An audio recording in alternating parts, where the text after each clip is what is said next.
नमस्कार दोस्तों, मैं हूं परिमल और आप देख रहे हो परिमल वेबलाइन। तो दोस्तों, अगर हमें कोई भी पूछेगा कि व्हाट इज़ ह्यूमन ज्योग्राफी, हम सब जानते हैं कि this is the inter relationship between the human activities and the nature. तो ये बहुत सिंपल एक वर्ड है जो सबको समझ में आता है, लेकिन हम लोग जैसे जैसे ये ह्यूमन ज्योग्राफी के अंदर जा रहे हैं तो हम लोगों को बहुत सारा नया कंसेप्ट देखने को मिल रहा है। तो ऑटोमेटिक सवाल आता है कि ये क्या ज्योग्राफी में एक ही दिन में इंक्लूड किया गया था या अलग अलग पीरियड में, अलग अलग समय में इसको नया नया टेक्निक को ज्योग्राफी का पार्ट बना लिया गया था। तो इस वीडियो में हम लोग उसी के बारे में चर्चा करेंगे, the broad stages and thrust of human geography. तो दोस्तों, वीडियो शुरू करने से पहले एक रिक्वेस्ट है, अगर मेरा चैनल को सब्सक्राइब नहीं किया तो प्लीज़ सब्सक्राइब कर दीजिए और साथ ही साथ बेल आइकन को भी दबा दीजिए ताकि मैं जब भी इंपॉर्टेंट कोई भी वीडियो लेके आऊँ तो सबसे पहले आपको नोटिफिकेशन पहुँच जाए। तो दोस्तों, आज का टॉपिक जो है broad stages and thrust of human geography. The first point is early colonial period. The exploration and description become the important aspects of human geography. तो इस समय जो है दोस्तों, इस पीरियड में मतलब अर्ली कॉलोनियल पीरियड में तो ट्रेडर्स या ट्रैवलर्स अलग अलग जगह में जब ये लोग घूमने के लिए जाते थे, उन लोग को अलग अलग इंपॉर्टेंट एस्पेक्ट, इंपॉर्टेंट चीज़ें दिखाई दिया जो कि जियोग्राफर्स अकाउंट में ये एक बहुत बड़ा एसेट्स बन गया। मतलब जियोग्राफर लोगों ने देखा कि हाँ, जो लोग अलग अलग जगह में घूमने के लिए गया, अलग अलग नए नए आइडिया को लेके आया, उसको भी क्यों ना जियोग्राफी में इंक्लूड किया जाए।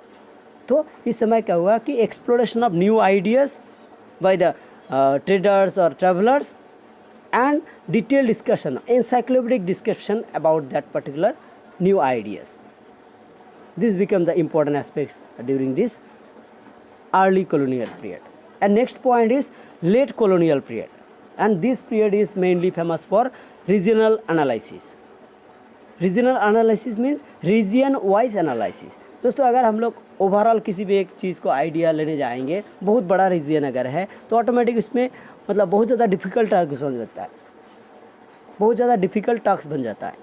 तो हम लोग क्या करेंगे, उसको रीजन वाइज डिवाइड करेंगे, एरिया वाइज डिवाइड करेंगे और उसके बारे में डिटेल डिस्कशन हम लोग देंगे। ऑटोमेटिक ये ज़्यादा आसान होता है, बहुत ज़्यादा फ्रूटफुल होता है। And this was the late colonial period. And next point is inter war period, that is 1930s। The first world war और सेकेंड वर्ल्ड वॉर जो हुआ था उसके बीच में जो नया एक कंसेप्ट जियोग्राफी इंक्लूड किया गया वो है areal differentiation. The focus was on identification और identifying the uniqueness of any region and understanding how and why it was different from others. मतलब इस पीरियड में एरियल डिफरेंशिएशन जो है बहुत इंपॉर्टेंट एस्पेक्ट्स बन गया था। सभी लोग देख रहे थे कि एक जगह दूसरी जगह से हमेशा अलग होता है। दुनिया में ऐसा कोई भी दो जगह नहीं मिलेगा जो दोनों एक जैसा है, कुछ ना कुछ यूनिक फीचर्स उसमें होगा ही होगा। तो ये यूनिक फीचर्स क्यों है और कैसे ये यूनिक फीचर्स बन गया, तो ऐसा ही ये कॉज एंड इफेक्ट रिलेशनशिप जैसा हम लोग पढ़ा था उस टाइप का इसमें क्या है कि why and how this regions are unique, उसको इंक्लूड किया गया था और ये जियोग्राफर्स के अकाउंट में एक बहुत बड़ा एक टॉपिक बन गया।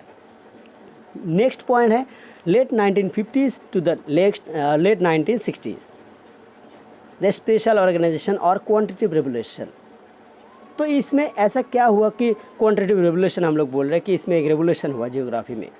तो दिस क्वांटिटेटिव रेवोल्यूशन और spatial organisation was possible due to, we can tell, due to the use of computers and sophisticated tools. मैं सिंपल एग्जांपल देता हूँ कि कैसे कंप्यूटर का यूज़ हुआ और कैसे ये सब्स्टिकेटेड टूल हम लोगों को जियोग्राफी में मदद किया, जो कि 1950 और 60 के बीच में उस समय से ये ट्रेंड चल रहा है कि हाँ, कोई भी जियोग्राफिकल अगर फीचर्स है उसको हम लोग कंप्यूटराइज करेंगे और उसको एक नया फीचर्स देंगे।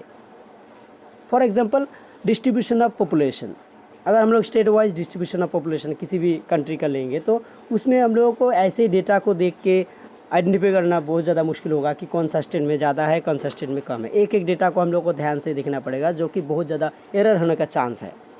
लेकिन उसी चीज़ को अगर कंप्यूटराइज करके अगर हम लोग मैप बनाएंगे, सपोज मान लीजिए कि कोरोलेट मैप बना दिया, हाई डेंसिटी वाला स्टेट को ज़्यादा शेडिंग कर दिया, लो डेंसिटी वाला स्टेट को कम शेडिंग किया गया, तो इस मैप को देख के कोई भी समझ जाएगा कि हाँ, कौन सा स्टेट में ज़्यादा लोग हैं, कौन सा स्टेट में कम है। बहुत ज़्यादा ईजी हो गया। मतलब mappable pattern for different human activities are included during this period. मतलब कोई भी ह्यूमन एक्टिविटीज़ को हम लोग क्या किया, उसको कंप्यूटराइज किया, उसको डायग्राम के रूप में दिखाना शुरू किया। ये ट्रेंड जो है जियोग्राफी में 1950-60 के बीच में आया था, और जिस पीरियड को हम लोग क्या बोलते हैं, quantitative revolution in geography. And next point is 1970s the period, the emergence of welfare, radical and behavioural approach. तो दोस्तों इस पॉइंट को लेके मैं एक चीज़ बोलना चाहता हूँ कि इसको लेके मैं ऑलरेडी अलग एक वीडियो बना चुका हूँ जिसमें पूरा डिटेल डिस्कशन दिया हुआ है। तो अगर मेरा वो वाला वीडियो नहीं देखा तो प्लीज़ परिमल वेब लाइन में जाके एक बार देख लीजिए कि डिफरेंट अप्रोचेस इन जियोग्राफी बोल के ये वीडियो है, प्लीज़ देख लीजिए। मैं यहाँ पर शॉर्टकट इसको बताता हूँ कि emergence of welfare, radical and behavioural approach, मतलब इसमें कौन सा चीज़ों में लोगों का भलाई होगा जो कि वेलफेयर अप्रोच का पार्ट है। रेडिकल अप्रोच मतलब इसमें कौन कौन सा इंपॉर्टेंट एस्पेक्ट्स को जोड़ा गया। बिहेवियरल अप्रोच जैसे कि इसमें ह्यूमन बिहेवियर किस रीजन में कैसा हो रहा है और क्यों होता है, इसमें कारण क्या है, ये हर एक चीज़ को हम लोग डिटेल में मतलब जियोग्राफी में इंक्लूड किया। तो ये था हमारा 1970s पीरियड जो कि emergence of welfare, radical and behavioural approach के नाम से जाना जाता है। And next and last point is 1990s the period of modernism in geography. And during this period the grand generalisation and the use of theories for the betterment of the society become the important aspects of human geography। मतलब कोई भी चीज़ को हम लोग एकदम simplify करेंगे, मतलब बहुत ज़्यादा जनरलाइज करेंगे ताकि सबको समझ में आ जाए। इवन जो भी यूनिवर्सल थियरीज़ है उसको ह्यूमन एक्टिविटीज़ के साथ, ह्यूमन सोसाइटी के साथ उसको कनेक्ट करेंगे।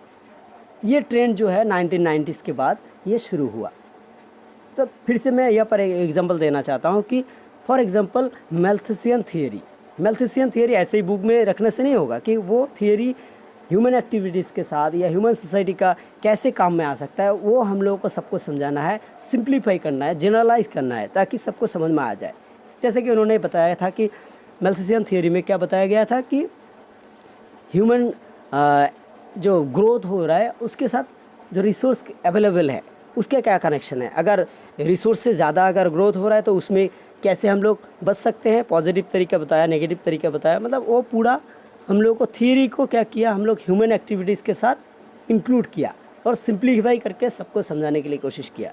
तो ये जो है ये 1990s के बाद ये नया ट्रेंड जो है grand generalisation and the use of universal theories to explain the human conditions और क्वेश्चन बाय डिफरेंट जियोग्राफर और different people, this become the important aspects of human geography during this period. और ये था दोस्तों हमारा last point. मैं आशा करता हूँ कि सबको समझ में आया होगा। अगर दोस्तों वीडियो को अच्छा लगा प्लीज़ सब्सक्राइब कर दीजिए चैनल को, साथ ही साथ दोस्तों के साथ शेयर कर दीजिए। Thank you for watching this video.